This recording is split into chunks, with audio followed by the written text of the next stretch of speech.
All right, guys, it should. You are live. We are live. We're live. Can you believe it? All right, my job here's done. See you guys. It is Wednesday, April 22nd, and this is This Fan's View Wednesday edition. We have Carl, John, Lauren, myself, and special guest Andre Lacroix from Cleveland. He's calling in from, I believe. Yes. Andre, how you doing? I'm doing very well. Thank you. Beautiful. Beautiful. All right. How are we starting this off? Well, we quickly want to jump to John just to go over that numbers game real quick, Andre, if you don't mind, and then we'll get to your stories and all your good stuff. Yes. Okay. So, Take it away, John. we got our Who Wore It Best game going on contest. Today's number is number 3. We got a good one tonight. We got a lot of people think it's going to be a little bit of a runaway, which in technicality it should be there, Lauren. Yes, you're sporting it very well. Just letting everyone know who should be winning. Yeah. I have other suggestions. But we got for the Flyers, we have Tom Bladen. For the Eagles, we have Mark Mosley. For the Phillies, we have Bryce Harper. And for those 76ers, we have that Georgetown kid, Allen Iverson. Those will be the guys you vote for tonight. Just in the comments, just make your comment for who you want to win out of those number 3s. And they have till 7:30, right? It's live. It's only for during the show. So once the show's over, the voting's over. Last night's Monday's winner was Mark Howe for number 2 with 28 votes. Moses Malone had 24. Scam. Had 7. And Granny Hamner had 1. So we had that was Sue's vote. A lot of votes, which was very good since we didn't even have a live show that day. It was recorded, so that was very impressive by all our viewers. And tonight, we got our number 3 contest. So let's start it off, Mario. Who do you think for number 3? I'm going with AI. Sorry, I have to. Yep. Same. Me too. I'm here. And Anthony too. You got 3. I hear Yep. him. Anthony too. What we Dad? got? Bryce Harper. Scam. Bryce Harper. Scams again. I am going to go with my allegiance with baseball as well with Bryce It's either Harper. hockey The two of you. Either hockey or baseball for me. You know that. Let's The face it. 2 of you, I can't even The handle. question is not that. Who wore it best? Bryce Harper's barely wore number 3. Right. Well, You just don't like basketball. Right. Get just on to the next thing. I would need a 3-hour show to break down how bad Allen Iverson was in Philadelphia. He went to the championship. Did he win a championship? No, Bryce Harper didn't. Last Bryce time I Harper checked hasn't either. either. Okay, so give me the career that Bryce Harper will have when But he didn't wear number 3. But he It's okay. It's the excitement he of hasn't had a career Philadelphia yet. sports. Well, I didn't realize Andre. you were a fortune teller and could Andre, tell we us don't that get- in his next none of us 10 get years. along. None of us get along, Andre. We don't agree on anything. Are you sure you want me on? Well, you're going to make fun. But let's face it, Allen Iverson deserves to win. Just Of Yes. course. Of course. Then why don't you vote for him? Why do we vote for him? Because look, I'm a baseball guy. I love AI. So why? No, I do. I love AI. But you know what? We got to throw a bone every once in a while to Bryce Harper. He brought a excitement back to Philadelphia for baseball. All right. Mhm. Guys, I think it all depends on the crowd that is listening to you. Right. You are absolutely right, Andre. And the whole point of this game is there is no wrong answer. Well, there is tonight, though. Yeah. There seems to be the wrong answer tonight. Well, No, you're just going to have sore losers. just remember when it comes to number 26, then, Lauren. Just saying. All right. So that'll be our game for tonight, and then I'll tally them up and we'll make our things. But tonight we have our special guest Andre Lacroix tonight. So let's get into you with Andre with your book. Well, it's an interesting thing. I called it after the second snowfall. A lot of people wonder why I did that, and the reason I did, it's inside the book, the answer, but I'll give you the answer anyway, is that. Yeah, but that won't sell books. We want to sell books. Oh no, that I can tell you. When I grew up in Quebec City, I never played in indoor rink until I was 13 years old. So when we had our first snowfall in November, the next day the snow was gone. As soon as we got the second snowfall, we had such a big one, we knew then we could start playing hockey outdoor because we had an outdoor rink just like the NHL size in our schoolyard. And then we knew that we could make ice and we could start playing hockey. That's why I call it after the second snowfall. Wow. I was wondering. Interesting. I didn't know if it was second. By the way, you were talking about Mark Howe earlier. If I would have played, I played with Mark Howe in Hartford because we both lived in the same town in Avon, Connecticut. So we were very good friends and we used to travel together. And I think that Mark Howe is probably, he and Bobby Orr, the only two players in hockey that could have made the Hall of Fame playing at forward instead of defense. Wow. That's how good Mark Howe was. Mark Howe was never appreciated in Hartford, to be honest with you. And he just didn't want to live. He didn't want to live in the shadow of his father. He just wanted to be left alone. But when I played with him, I had a great year. He had a great year. I'll tell you, if I would have played with him all the years, I would have won a lot of scoring title. It was that good. You were pretty good scoring without him. I know, but I could have done better. Yes. So with all the I was looking through your resume with your different teams that you played for. What was the best city that you played in other than Philadelphia, obviously? Well, the Flyers were the best because, first of all, Edson was the best one I ever played for. And the one thing that I talk in the book is the fact that I played with a lot of teams, but I was only traded once. The only time I got traded was from the Flyers to the Blackhawks. After that, I was a free agent. Every team I played for, I went there because the team folded, and I had in my contract that if the team folds or they change ownership, I become a free agent. So when I went to New York, and I'll tell you a good story about New York if you want to later. That's a great story. When I went to New York as a free agent, they said they traded me to New York and they sent Ron Ward to Vancouver. Well, it was just to save face because I was never traded. Then when New York moved to San Diego, I was a free agent. I went to San Diego because I said, I want to play in the warm weather. And that's why I went to San Diego.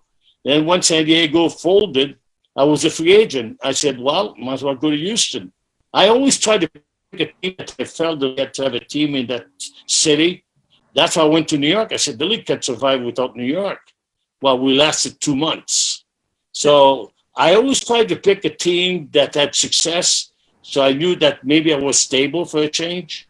And that never worked out. I should have been in real estate because I bought a house every place I played.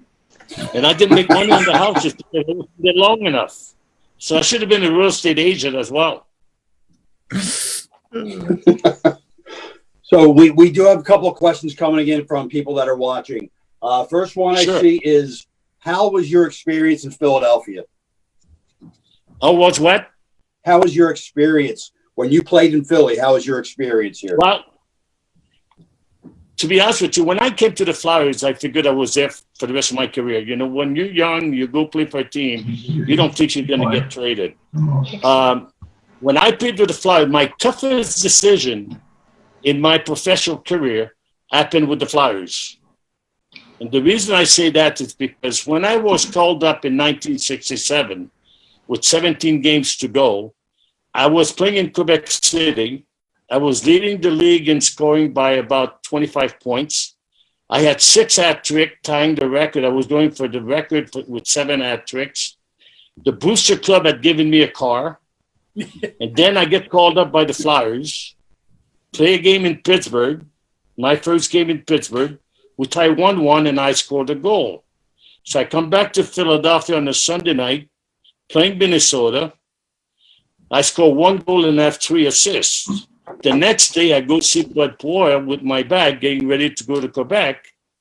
And instead of telling me, Andre, thank you very much, we appreciate you, and if we need you, we'll call you, he said, you make the call. You stay or you go back to Quebec. And that was one of the toughest decisions in my life because we had a chance to win everything in Quebec City. But as a kid, you always want to play in the NHL. And I figured this is a good time, 17 games to go. Those are crucial games. I said, it's going to give me experience for next year. And I decided to stay with the Flyers instead of going back to Quebec. But at the time, I wish that Bud Poirier would have made the decision for me. You don't regret any of that, right? I don't regret it at all. Oh, no, because let's face it, you always want to be in the NHL. Sure. The only thing I regret is not playing my whole career with the Flyers because there's nobody in hockey like Ed Snyder. There's not an owner in hockey like Ed Snyder. What? And also is Myrna, his wife, his first wife. Because the reason she was a big part of us playing very well, because when we went on the road, she would schedule like events at her house for the wives or girlfriends. She would have like jewelry show or what, okay, to make sure that they were occupied. And that left us, when we came home, they were happy. They spent most of our money, but they were happy. Do that all the time anyway, right? That's right. All right. So the next question we have here, 2-part question. Who was the toughest player and who was the toughest goalie to score against?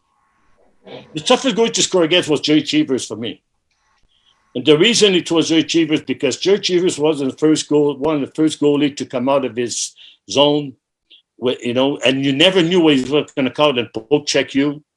And he always, for some reason, his timing was so unreal. You talk about 2 opposite goalies. I mean, I tell people, I said, one of the best goalies I ever played was Bernie. Okay, and the reason Bernie was so good, because if you ask Bernie to take the puck and shoot the puck at the far blue line, he wouldn't reach the first blue line. But that was not his job. That was not his job. Bernie was stopping the puck.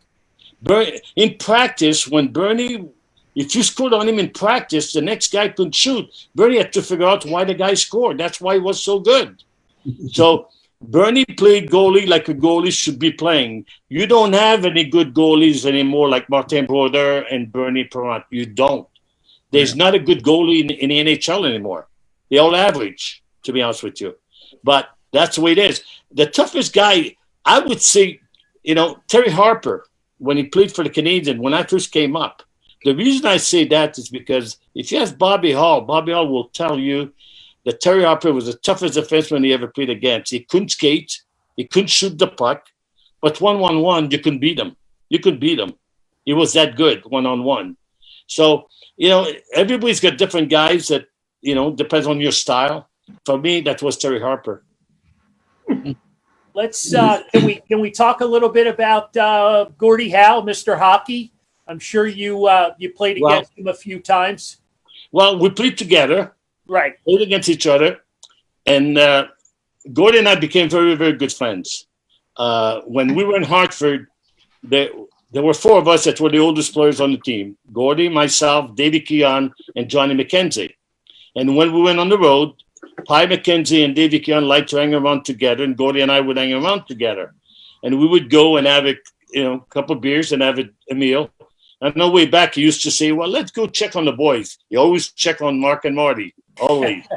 And when I had my foundation in Hartford, I used to have a golf tournament every year.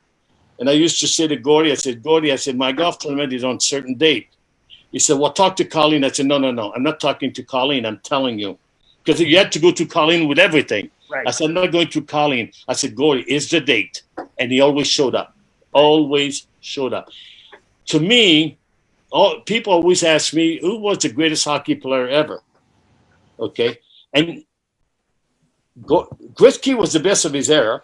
Bobby Orr was the best of his era. And I think Gordie Howe was the best of them all. And the reason I think Gordie was the best of them all is because Gordie got all his points with 6 teams. Okay. And Gordie had to fight his way. People were checking him. For him to have the success that he had with 6 teams, that's unreal. So to me, I obviously was the best of his era, but and I don't take anything away from Bobby Orr and Wayne Gretzky. They were unbelievable. Right. But Gordie, to me, he accomplished a lot of things that I'm not sure that any of us would have done as well as he did in his time. Right. The game was different.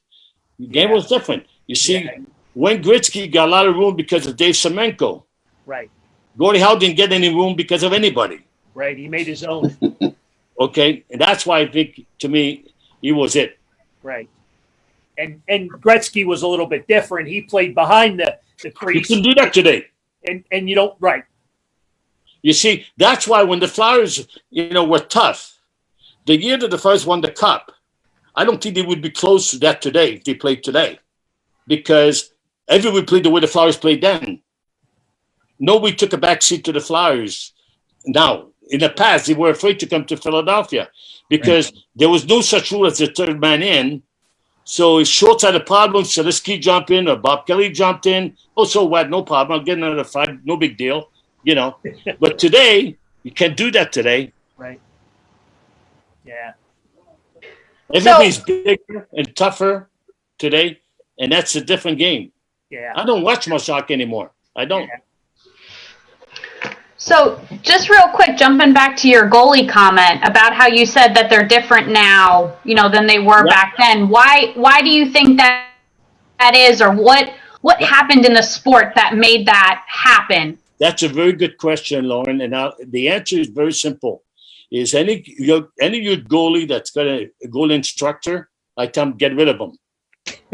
The reason I say that, because they all teach a butterfly. Okay? Now, these guys are so good and so accurate today. And every time I watch a hockey game, I watch the game the same way as when I was broadcasting, when I was with the Whalers. I watch what the mistakes are. And I say, I can't believe this guy plays goalie in the NHL, to be honest with you. Because that's what they teach everybody today. Every time before the shot is taken, they spread their legs out and they give the top corners all the time. So that's why you don't see a Bernie Perron that plays his angles so well. You never see Bernie, we call it his office. It's a crease. We call that the goalie's office. You never saw Bernie coming out of his office because he knew that's where he has to make the save. Right. And that's why, to me, I think Bernie Perron and Martin Brodeur, you'll never see goalies like this anymore. It's not going to happen. So have you had much properly? Have you had much of a chance to watch Carter Hart play? But he's young. I think he's too young, to be honest with you, to say that he's going to be great. And the reason I say that is because today the game is so offensive-minded today. Okay? When Bernie and Brodeur were playing, the shots on goal were probably 24, 25 shots on goal, because when you got a guy like Eddie Van Impe in front of the net that's going to take your head off if you go there, you don't get much chance to score, I'll tell you. Okay, right. So when I was with the Flyers, the 3 years I was there, we would win game 2-1, 3-2. Shots would be like 25, 23, 26, 24, something like that. Now the shots are 45, 45, 40, 50. So in junior, they play the same way. In junior, there's so many shots on goal. So when the goalies come to the NHL, the shots is much different, much harder, but they don't play the fundamentals because they don't have time. There are too many shots on goal. And all the defensemen today, they're all offensive oriented because they know the only way they're going to make money is to get points. You don't see any good defensemen either today. You don't see the Joe Watson of this world, the Eddie Van Impe, the Barry Ashby of this world. You don't see them anymore because they all want to score goals. That's how they're going to make their money. It's tough on the goalies. That's why I think that what I saw of Corey Hart, I liked a lot, but I saw a lot of bad goals put on him as well. Okay, And then he's had problems on the road, okay, which he's going to have to change, because to be a good goalie, you have to win on the road as well. Right. So I think you're going to have to wait a couple of years to make a judgment on him. But I think he's going in the right direction, though. It all depends what they're going to have as far as defensemen. Right. True. So So it makes a big difference. So when you were playing, you had a nickname, which was, I believe, the Magician. Yeah. How did you get that? The reason was God gave me a talent. There's no doubt in my mind. No doubt in my mind. I taught myself. Okay. I never had an instructor. When I was a kid, I went on the ice on my own and work on things. And for some reason, Gretzky and I played the same type of game. I knew where everybody was on the ice before I had the puck. I always had plan B as well as plan A. Because if plan A didn't work, I knew I had to make sure that I had another option. And then I knew who was behind me. I knew who was beside me. And I always told my wingers, I said, let me have the puck. That's why I play center. You're the goal scorer. I'm not. I'm the playmaker. I said, if you get in the open, I will find you. But I worked on it. And I think that people give me that name, I think, because they knew that sometimes I could make passes that say, how did you get the puck there? Why did you do this? What happened? I can't believe it, And I think that's why I got named the Magician. So, was there a favorite teammate? Did we have a teammate that we worked best with, that we really enjoyed? That's a good question, Carl. Danny Lawson, who I played with the Blazers in Philadelphia. Okay. Danny scored like 60 goals playing with me, I think, that year. But he and I talked. And I told Danny, I said, Danny, listen, with your speed, he had unbelievable speed. And I used to say, if you get in the open, Danny, give me 1 second and you'll get it. Not 2, not 3, 1 second and you'll get it. That's why when I went to Chicago, when I got traded from the Flyers to the Blackhawks, they brought me to Chicago to play with Bobby Hall. And Bobby and I couldn't work together. And the reason we couldn't work together is because Bobby's style was all over the ice. Right. Okay. My style was like Gretzky had two guys that would go up their wing, and Gretzky would find one of them and go behind the net and find somebody open. With Bobby, I had to look all over the place to see if I would give him the puck. And when you played in Chicago, there was Bobby Hall, Stan Mikita, and Tony Esposito. When I got there, we were in the Western Division. We knew by Christmas we were going to win finish in first place. 20,000 people every game. The only thing Billy Ray was interested in is Stan winning the scoring title, Bobby scored 50 goals, and Tony get shutouts. So if you didn't fit Bobby, you were in trouble. So I had to change my style when I got to Chicago. And that didn't work. But the players were pretty good, though. When I got to Chicago, a lot of guys came to me and said, Andre, I know why they brought you here, but don't feel bad if it doesn't work, because they tried every one of us and it didn't work. So I felt better about it. So that's why when the season was almost over, I got a call from somebody from the Blazers and he said to me, Andre, I don't have any idea what you're making in Chicago. He said, but I saw you play with the Flyers.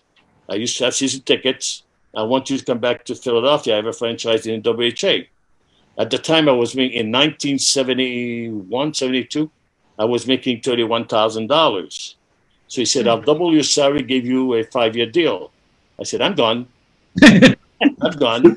And Chicago tried to offer me a contract that year because they figured I would jump league. Because I knew if I signed a contract with Chicago, they would have traded me. Because during the season, Vancouver wanted to trade for me. And I had to give Chicago credit. They came to me, and I had a young baby at the time. They said, Vancouver would like to have you, but if you don't want to go, we're not going to trade you. I said, we'd rather not go. They said, fine with us. So I stayed in Chicago for the season.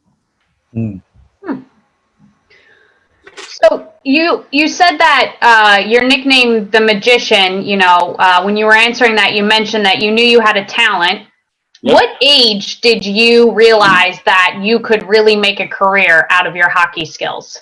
Not until I made it.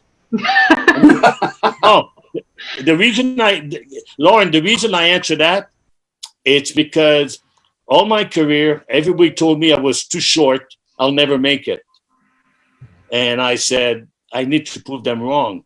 And then when I went to play junior with Junior Canadian, listen, I played there with Serge Savard, Yvon Cournoyer, Jacques Lemaire. Those are the guys who were my teammates with the Junior Canadians. Mm-hmm. And then the following year, in those days, if you remember, there was no draft. The team owned you. Okay? So at the time, I was owned by the Quebec Aces. And Junior Canadian wanted me to sign the C form. I said, no, because if you sign the C form, that means you belong to them for the rest of your life.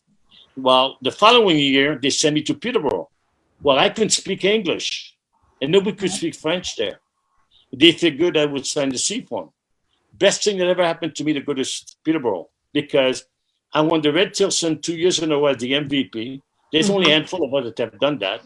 Won the scoring title, and then I learned the language, which was terrific. And I played with great guys. I played with Mickey Redmond and Danny Grant. Sure. So I think that's probably, even when I played junior Peterborough, I didn't know if I was going to make it to the NHL. I figured I might play in the American Hockey League because in those years, there were only 6 teams in the NHL. And there were not many trades either. Right. So there were a lot of kids trying to play hockey, and I was one of them. And I didn't believe it until I made it. And the best thing that happened to me was the Flyers buying the Quebec Aces, because I was playing there at the time. Right. That's how I made it that's why I ended up with the Flyers. The Flyers bought the Quebec Aces because Jean-Guy Janglon, Simon Olay, and I, we were the line that was functioning in Quebec City. In those days, it was easy for an NHL team to own a farm team in the minor league because they could send guys up and down anytime they wanted. Right. So let's take a quick second. I see you got number 15 hanging up behind you, and I joined late to the party, but you guys were talking about your jersey number when you first came to the Flyers. So why don't you explain that a little bit, and then we'll dig into that a little bit farther. Sure, because when I came with the Flyers, number 14 was Claude Laforge. And then that was the only number available, basically, because Lou and Gordie was number 7. Right. So that's why I can have it. And the following year, when Lou was gone, that's when I got number 7. But I didn't have a choice, basically. They gave me the number that was available at the time. Gotcha. So that's the original jersey, by the way. Okay. I was telling you earlier, I have all my original jerseys. Very cool. You still have them today, huh? I have it, and every year I get a letter from a company that's we're a professional company that deals in jersey, anything. Right. Like I have my last pair of skates. I have my 2 Red Tilson trophy that I won. They give me a huge glove when I won the scoring title. I have both of those. And I tell them every year, I said, I'm not selling anything. I'm giving it to my kids. Right. I'm not selling it. I'm just giving it to my kids.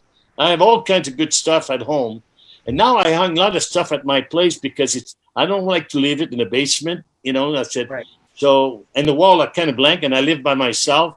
So at least I got something to look at, every day. So I've got a lot of my jersey, though, they all in a box. Though I had no jersey hung at my house. No. Wow. Very cool. If you need to get them framed, we know a place that you can get them framed at. If you need to get your jerseys framed, I know a place you can get them done at. Oh, I know that too. Yeah. So we have a couple more questions coming in from people watching. Mm-hmm. What team did you hate playing against the most? Boston. And the reason Boston is because the rink was so small. There was only room between the 2 blue lines. So Boston had a huge advantage then to play at home. Boston was a little shorter than 200, and the rinks are basically at 85 by 200. And I would say Boston was probably 80 foot wide. But in those days, too, don't forget, there was a red line. So because there was no room between the blue line, you had to be very careful. A pass that you would make at the Spectrum, you could make that pass at the Garden. So that's why I found it very difficult to play at the Garden in Boston. Plus Jerry Cheevers, kind of became the arch enemy, right? Oh yeah, Because the rink was shown, Jerry Chivas could afford to get out of his net more. Exactly. To be honest with you. Yep. But I would be surprised if he played the same game on the road. He might have played. He would have come out, but I don't think he would have come out as much as he did in Boston. Right. Right. Yeah. What was it like playing in Hartford? Great fans. We're playing in the mall, obviously. The fans were great. And it was a small. It was good because everybody knew you were. See, the reason everybody asks me all the time, would you like to play today? I said, no, because they don't have fun today. I had fun when I was playing. Mm-hmm. We knew we were going to get paid, so we're not enjoying it.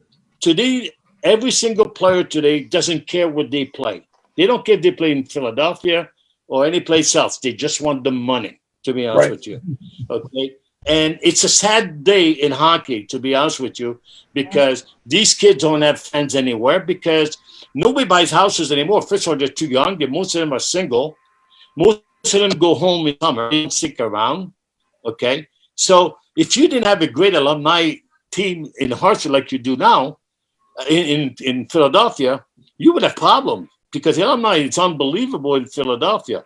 But most of these guys that are playing today, I don't think they're going to take their place in the future. I think they're going to move on. They go back home or they're going to get traded. It's okay. As long as I make more money, I don't care. And also, the other thing is, and I think Lauren and Carl would know that as well, is autographs don't mean much today because you cannot read their name. They scribbled them. So it's hard to find somebody say, oh, you could have this guy's autograph, but you don't even know who he is. That is true. That is true. And we didn't even have to ask them about that. Carl, Gordie Howe had a good thing because one time when we were having dinner, someone came over and asked for his autograph, and Gordie asked the kid, he said, do you want to play hockey eventually? He said, yeah. He said, let me give you a bit of advice. He said, watch this. So Gordie signed his name. He says, yeah. He said, see the way I spell my name? I write my name now. He says, always make sure you write your name the way I write my name. People can read my name. Make sure they can read your name. Mm-hmm. He always said that to the kids, which is good advice. You look at Bobby Hall, you look at Bernie, all the guys that played in our time, you can read their name. You know they are. Okay? You guys, not today. No. Yep. You guys took pride in all that. Yeah. And most of the guys, Carl, most of the guys that played when we did, they're a lot more down to hurt than the guys today. To be honest with you, the majority of them, they all have huge ego. They make too much money. Exactly. Yep. So Carl, I got a question for you and Andre. Somebody wants to know when you're going to have him back in the shop. Very soon. Matter of fact, as soon as this virus thing gets cleared up and we can have fun, Andre will be coming to the store to do a book signing. Nice. So I told Carl that we talked about this a long time ago. Yes, Carl and I. Yes, I said to Carl, I said, you would be one of the first places I would go to do a book signing. Yeah. Well, I got mine coming in Friday. I can't wait to read it. So I'm not signing it though.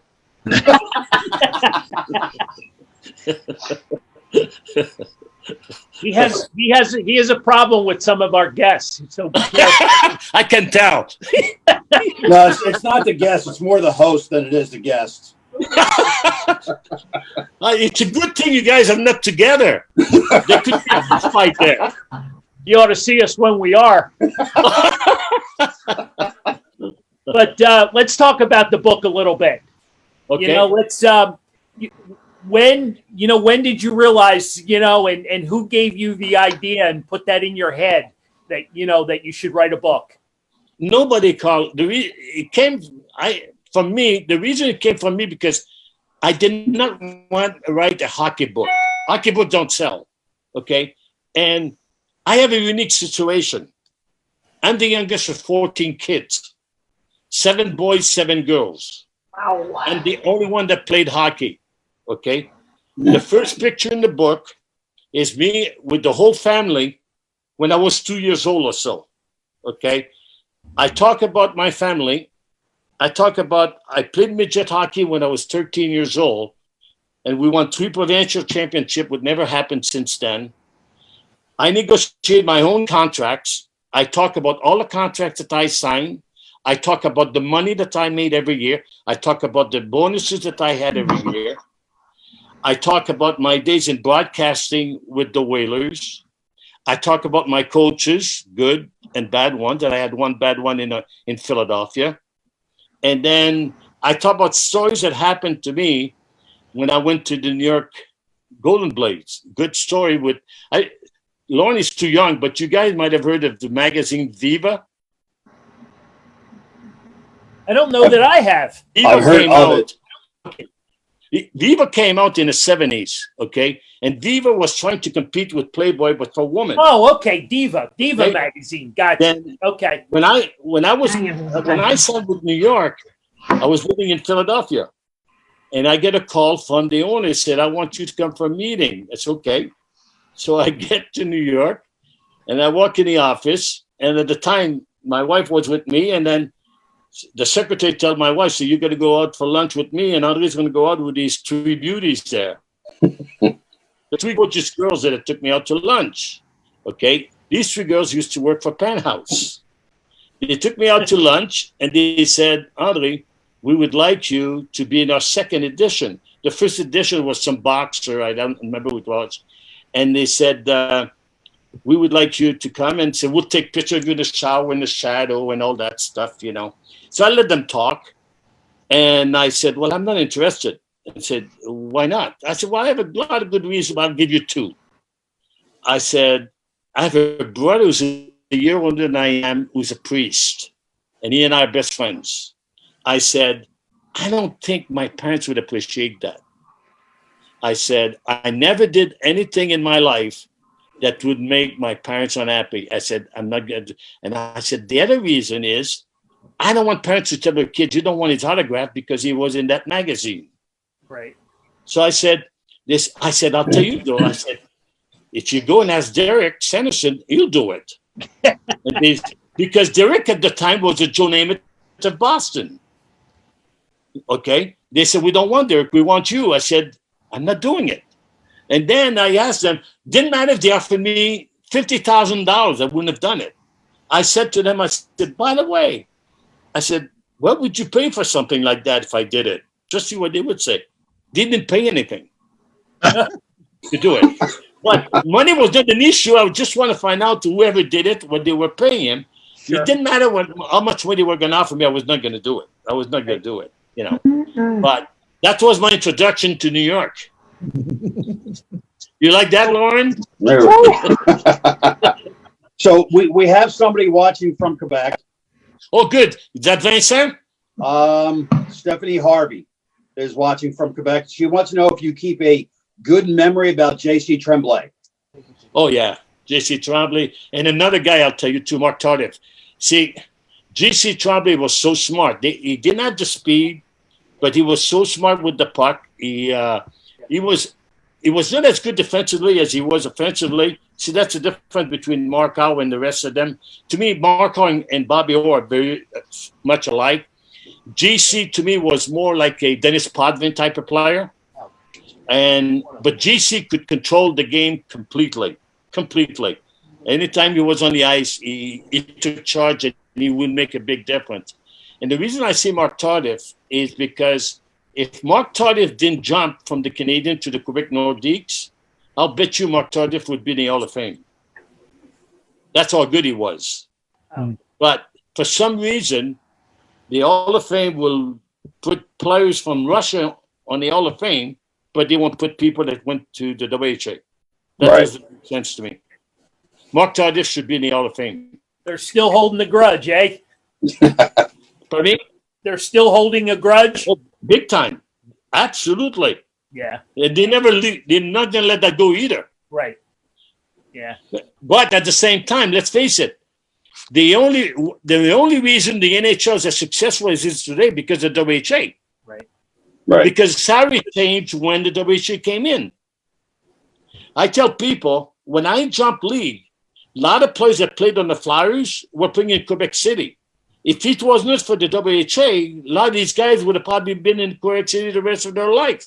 Right. But that opened the doors for a lot of players, a lot of coaches, GM, but a lot of guys that went to the NHL didn't appreciate, to be honest with you. Right. Okay. But we opened the door to a lot of people. We took a chance because we knew we were blackballed if that didn't work. There was no chance they were going to take us back. Listen, look in 74, they wouldn't take Bobby Hall to play on the 74 series because he was in WHA. That's a disgrace. Yep. So you had mentioned before that you bought a house in every city where you played. I bought what? You bought a house in every city where you played. So where did you like living the best? San Diego. Really? Well, I can see the that. reason, let me tell you why.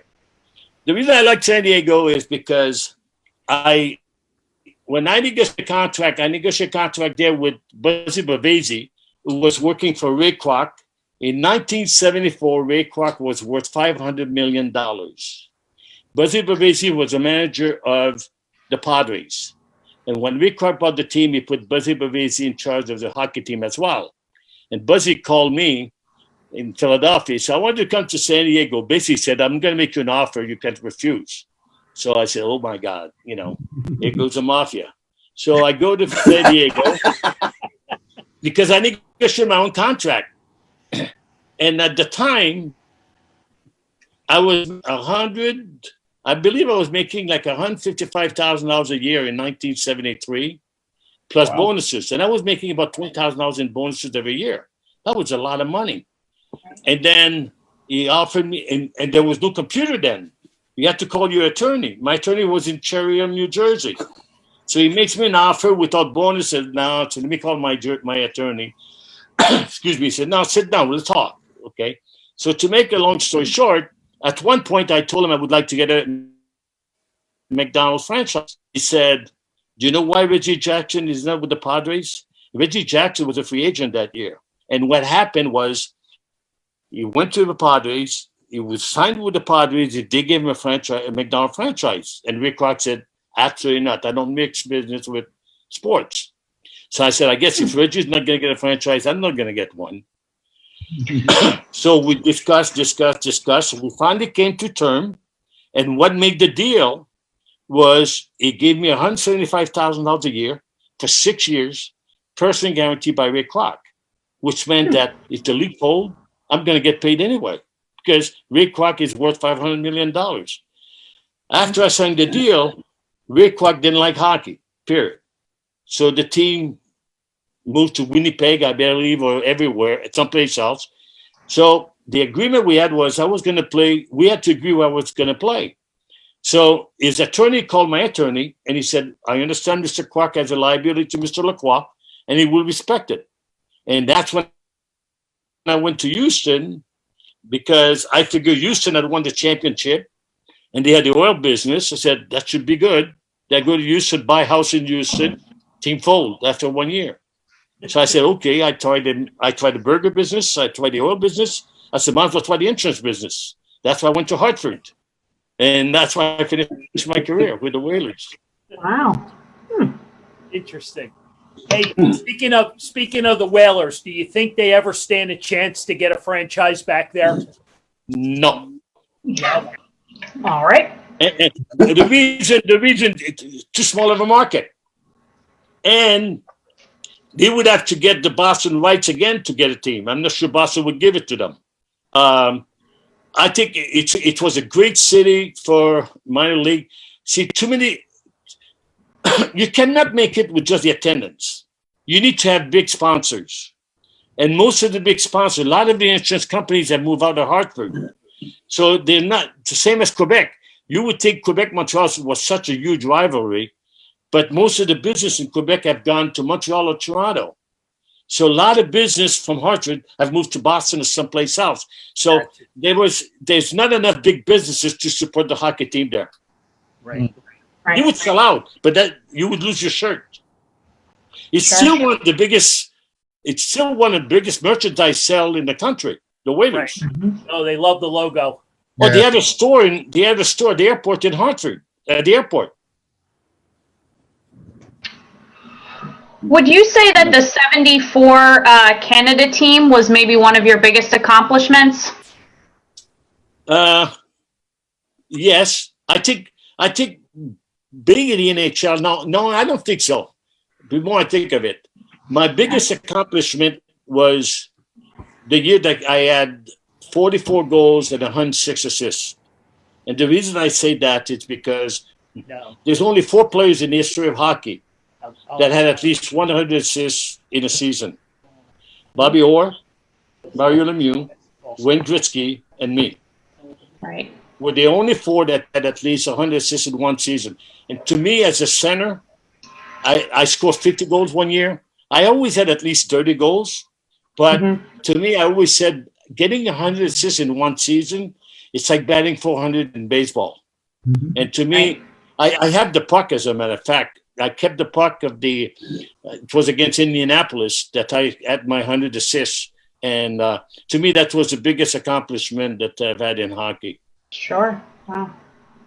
And that was your second all behind Wayne Gretzky with that 106 assists. Right. Yeah. So, what was that part of your skills that you said your insight and knowing where all the players are? Is that what allowed you to get that many assists, or what do you think? Very, very good question.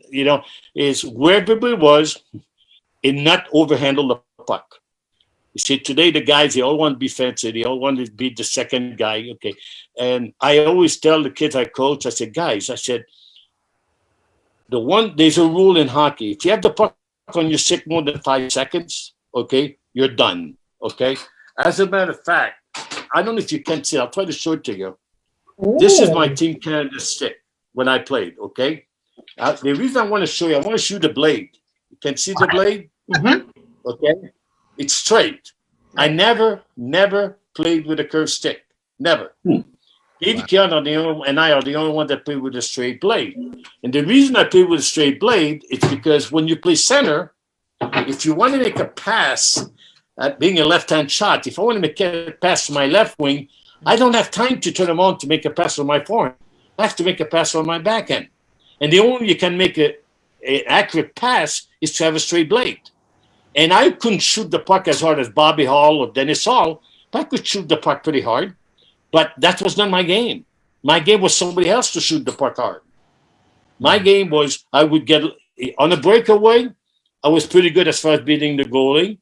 And close in, I was pretty good at finding the open spot. But I think one of the reasons I had so much success in hockey was because of my straight blade.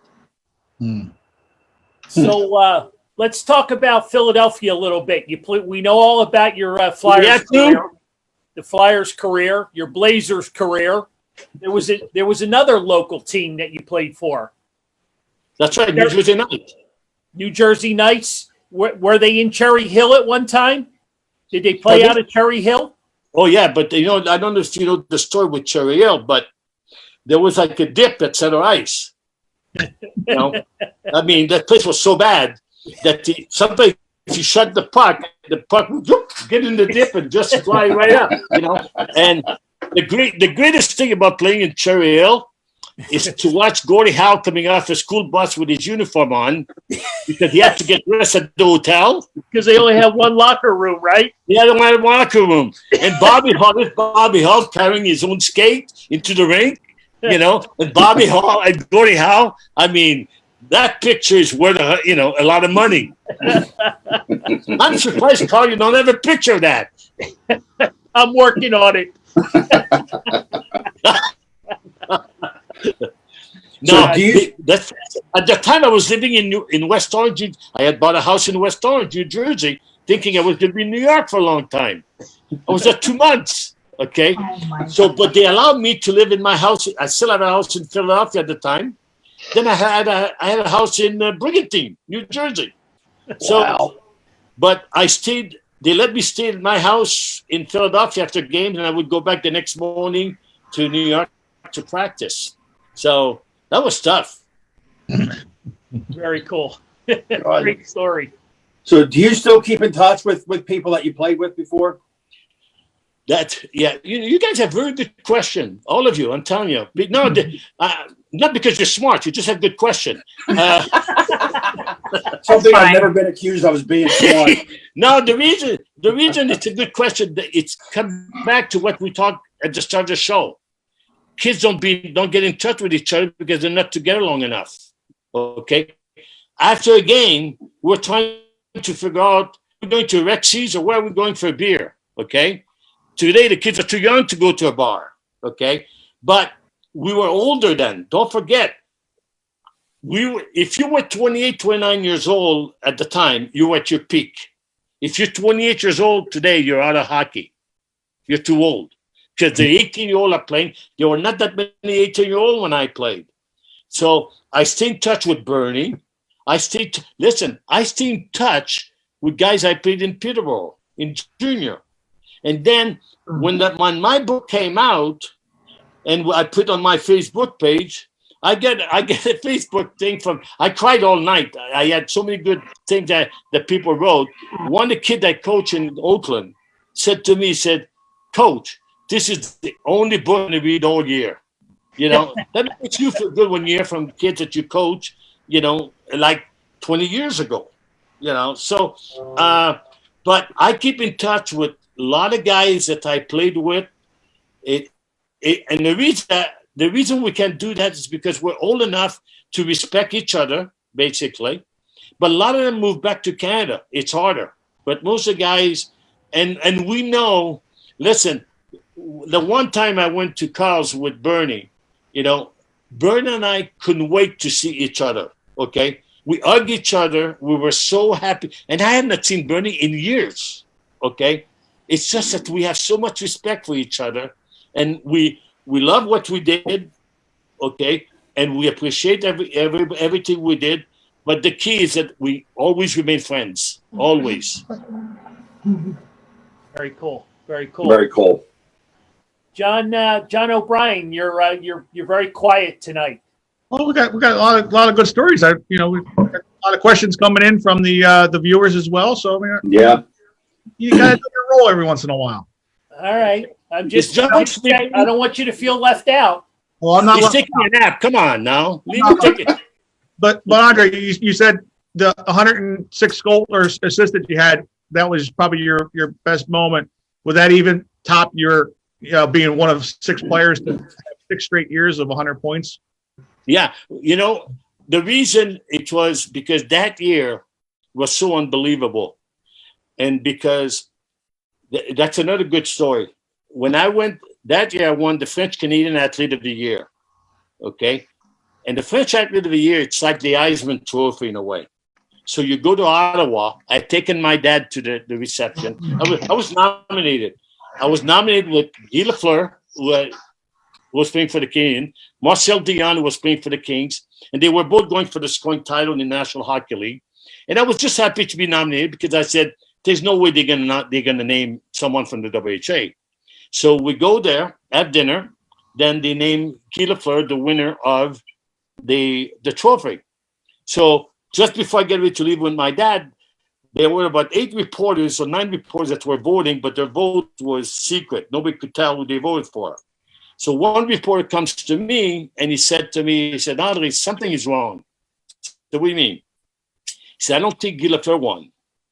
So what he did, he gathered all the reporters that were voting. He said, guys, it's over now. So let's be honest. Who did you vote? He went around. Who did you vote for? Okay. At that time, I was driving back to Quebec from Ottawa with my dad. So I get a call the next morning. They apologized to me. Somebody in the organization had cheated, somebody on the board, because they wanted Lafleur to win. So they called me to apologize to say you won, not Guy Lafleur. I said the damage was done at that point. It didn't mean this as much to me at that point. I'm glad I won it, to be honest with you. But again, the WHA and the NHL, and it's in Ottawa, right next to Montreal. They finally found out who that was, who did it, to be honest with you. The guy had cheated the vote. Wow. That's not going to happen between AI and Bryce Harvey. Just before all the votes are tallied up, it's not happening here. All right. All right, so we're probably going to need going to win tonight. John O'Brien, we're going to need a tiebreaker. I can feel a tiebreaker coming. No, we'll see. Uh-oh. I don't think so. I'm telling you, I can see a tiebreaker coming. Well, I could, Andre, Bryce Yes. Harper, or Allen Iverson? for me, No, Well, you see, No. I have to go Andre with Lacroix. I have to go with the Iverson because he's small guy. well, He's a small guy. To be honest with Okay. you. Okay. There's our tiebreaker right there. Boom. this isn't very that tall either. I have to stick with guys my size. I know. It's okay. It's all right. It's all good. You're our I like it. tiebreaker. There we go. Definitely, See, you made Lauren's night. That works. Good. he's definitely the deserving player, but Bryce Harper's going to get some votes just Yep. because of being now. Mario, what do you got? So I actually have one last question. If you were playing today, is there one player you would like to play with? That's a darn good question. I'm Steven full of good Stamkos. questions today. What's that? Stamkos. Steven Stamkos. Okay. From Tampa Bay. From And the Tampa. reason I say that is because he's as good of a right winger as he is a center. And because I'm a left-hand shot, I would pick a right-hand shot to play with because he's a goal scorer. So all the years that I played, both wingers scored at least 40 goals, but the right winger always had more goals because of being a left-hand shot. I was kind of favoring the right side more than the left side. Right. But I was in Stamkos because he's got size beside that. So I think he demands a lot more room on the ice. So it'd be like, me, the short guy with the tall guy. But the best left winger I ever played with, to be honest with you, is Mark Howe. Best left winger I ever played with. Wow. Okay. Very So- cool. All right. What we're gonna get one more question in here. What are your thoughts on the Flyers today? I think one of the reasons the Flyers are winning, you have to give the credit to the coaches. I think when they brought in a new general manager, at the start I didn't think it would work too well because you had two French guys behind the bench. Okay, I said, how is that going to work? But those two guys are really, really good coaches. And I think that what he did, he treated everybody the same way. It doesn't matter if you're the captain of the team. If you don't play well, you're not going to play. Very simple. I'm here to win games because otherwise I lose my job. So I don't think the coach got the credit that he deserved in Philadelphia. And I feel bad with what happened with the virus because the Flyers were playing so well, to be honest with you. At the start, everybody said, they're really bad. They're not good, So I don't think there's one player, not even Corey Hart, there's not one player on the Flyers that makes the difference. I think the coaches system that they have and the system they put into the Flyers that everybody bought, I think that's why they're playing well. That's why we talked earlier about Corey Hart. I said Corey Hart's going to be as good as his defenseman, to be honest with you. Any goalie's as good as his defenseman. Bernie wouldn't have been as good if he didn't have the defenseman he had in front of him. Very cool. Right. All right. And then somebody asked a good question that I think I would love to hear your answer on. But what advice would you have to the youth of today that are playing sports? Tell your parents to stay home when you go play hockey. That's the first one. Okay. Listen to your coaches. Don't think you're hot shot. Doesn't matter how many points you have. Because I tell a story when I grew up playing midget hockey at the age of 13. The only time my parents had a break with 14 kids was to come and watch me play hockey on a Sunday afternoon. I could have scored 3 goals. I could have scored 5 goals. In the car, we went home. We never talked hockey. Right. My parents never praised me, never criticized me. And that's why I did as well as I did, because I knew I had their support. I didn't need anybody to tell me I was good, I was bad. But today, the problem again with the kids is the parents. Because the parents, you see all the teams in the National Hockey League, and if you ask a kid, okay, now you can play on the B team this year, said, I'm not playing on the B team, I want to be on an A team. Or I want to be on a double A team. It's all letters instead of having fun. So the parents, even if their kid is not that good, they'll pay the money for the kid to be on a higher team. The kid's going to suck, but that doesn't matter, okay? Because the parent can't afford it. He's going to be on the team. Right. So play at the level that you're at. A lot of hockey players, John Ferguson with the Canadians, did start playing hockey until he was 13 years old. He's got, what, 5 or 6 Stanley Cup? So I always tell the kids that have fun, number one, obviously have fun. Play at the level you should be playing. Don't play at higher level because it's got the letter A, double A beside it. Cool. Yep. All right. Awesome. What was your thoughts on creating your Power Academy for hockey?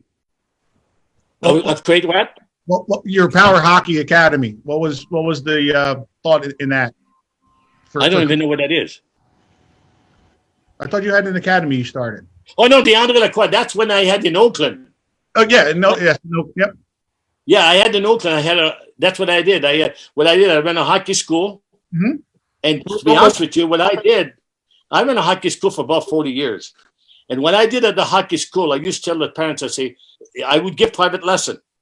And I would tell the parents, I want you to videotape it. Because I said, I don't want the kid to depend on me. I said, videotape it, then I'll let him skate, I'll see what he does wrong, I'll change him, then you're going to see the before and after. And I said, I don't want you to keep giving him lessons because I don't want him to depend on me. I always tell people, why do you think figure skaters don't videotape their session? It's because he wouldn't make money if they do that. They want more lessons because that's where they make their money.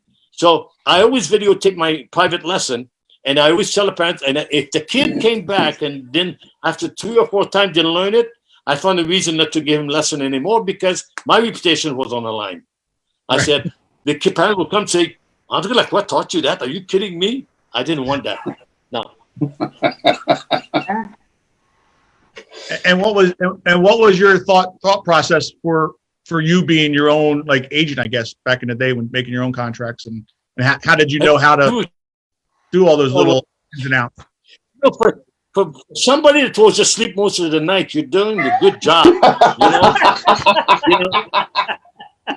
That's a good question.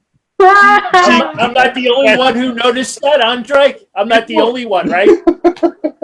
You know why this is a great question? It's because I really believe that one of the reasons I didn't coach in the NHL, it's because I didn't have an agent. Okay? Really? Because in those days, agent represented the general manager and the players. He represented everybody. Eagleson went to jail, was representing everybody. Okay?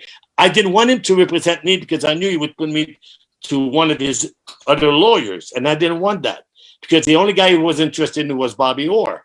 And I said, I always wanted to coach, but the only way to get into coaching was to have an agent that would push you towards a coach that you represent and say, I want Andre as an assistant. One time when Bill Deneen came and coached the Flyers, I called Bill Deneen because he coached me in Houston. I told Bill, I said, Bill, I would love to come and coach with you. He said, Andre, I can't. He said, they told me who I had to hire as a coach. The management, I told him who they had to hire as a coach.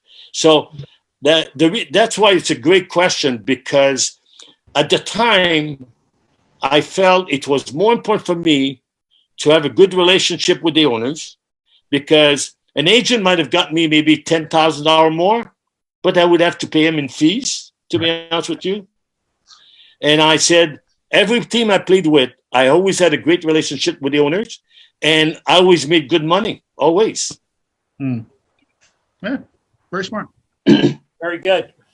All right. Very good. All right. Lauren?